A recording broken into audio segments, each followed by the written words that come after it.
Kabar bahagia datang dari pasangan Thorik Halilintar dan Aliyah Mas Said yang resmi menikah pada hari ini di Raffles Hotel, Jakarta Selatan. Saksi nikah Thorik Halilintar dan Aliyah Mas Said adalah Presiden Jokowi dan Ketua MPR RI Bambang Susatyo. Muji Mas Said, paman dari Aliyah, bertindak sebagai wali nikah mengingat Aji Mas Said telah meninggal dunia pada 5 Februari tahun 2011 silam.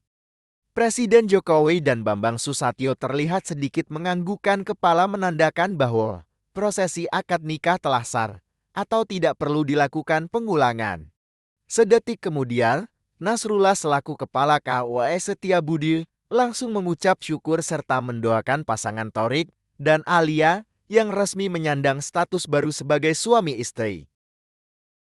Setelah itu, Thorik Halilintar dan Aliyah melakukan proses penandatanganan berkas pernikahan. Demikian juga dengan Presiden Jokowi dan Bamsud yang bertindak sebagai saksi atas pernikahan pasangan ini.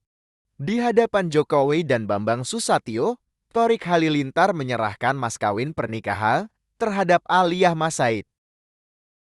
Aliyah Mas Said dan Thorik Halilintar mengenakan gaun pengantin warna putih khas Jawa dalam acara akad nikah. Keduanya terlihat serasi saat keduanya difoto berdua untuk dokumentasi.